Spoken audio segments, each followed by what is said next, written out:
also with midnight hour oil.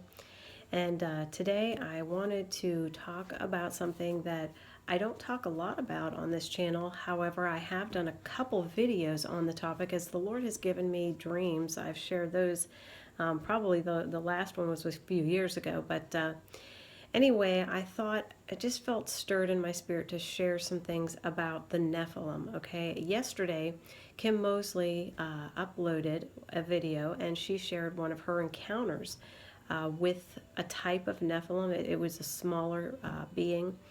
And I wanted to come out and talk about some of the research that I've done over the years with my brother, because I feel like this topic is really important. The closer we get to the end, the closer we get to that time of the tribulation, I believe these creatures are going to become more and more brazen, and they're not going to be hiding as much. And I wanted to share the things that I have discovered about them so that if you maybe have a family member on the fence about a decision for Christ, that maybe understanding what is going to be happening in the time of the tribulation will encourage them to make a decision for Christ. This world is going to be flooded with every form of evil. And one form of evil is going to be these Nephilim. Now, a lot of people think the Nephilim were destroyed in the flood. However, if you go to Numbers 13:33, when Caleb and Joshua were sent out with the 10 spies to scout the land, it tells us in Numbers 13:33, and there we saw the giants. Now, in some versions, it says literally the Nephilim, the sons of Anak, which came out of the giants, and we were in our own sight as grasshoppers, and so we were in their sight. Okay, so these creatures were still on the earth during the time that Joshua and Caleb went into the promised land, and they had to fight the giants. And we know that Jesus said that as in the days of Noah, so it will be at the coming of the Son of Man. So we should expect that these things are going to be more and more prevalent. And so my brother in the 70s, he was doing survival training in the military up on Mount Rainier out in Washington State, and had a strange encounter. He and the guys didn't see the thing, but they did see the footprints of it, and they heard sounds from it and the smell. And so my brother has been doing research ever since then, thinking he is going to find these things. And the research he's done led him down here to West Virginia, and I have accompanied him probably since maybe 2011 on some of his expeditions. And at first, I just believed these things were some type of a primate. I never connected them with the Nephilim until in 2012, I was reading the book of Enoch and had a strange thing happen when my brother and I were doing some research in an area south of here. It's a refuge, a wildlife refuge. And after that, I began questioning, could these things be Nephilim, these things that everybody think are Bigfoot or Wolfman or whatever, Dogman.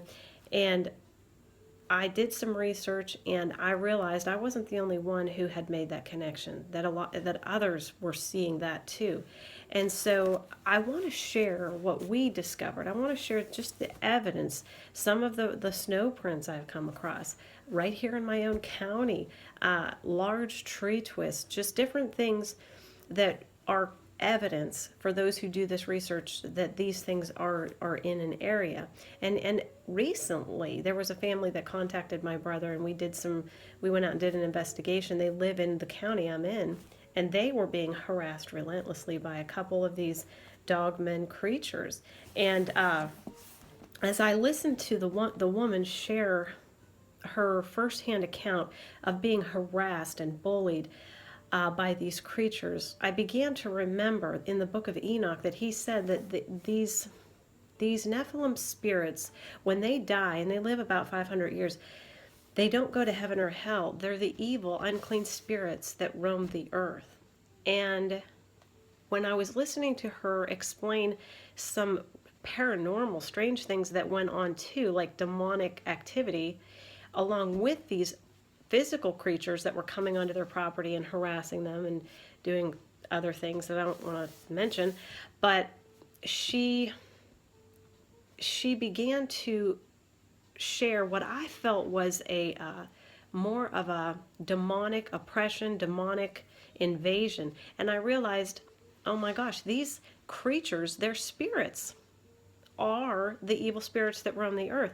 So their ancestors are the evil spirits. So here these things probably work together with their dead, disembodied ancestors to do the same thing that demons do. They go in, they're invasive, they possess, they harass, they terrorize. These creatures are doing the same thing to that. They were doing the same thing to that family, and I realized that's what these things are. They're all in the same evil camp. Okay, if that makes sense. So anyway, I'm going to share some of the evidence, and I encourage you to share this with any of your loved ones who are on the fence about making a decision for Christ. Because maybe when they see the evidence of these things that truly are real and are going to be causing havoc on the earth during the tribulation, maybe it'll move them to make a decision for Christ. I don't know. I just know I wouldn't want to be here when these things are running around in charge, being used, as Steve Quayle puts it, they'll be tools for judgment on the earth. Okay, the book of Isaiah talks about that.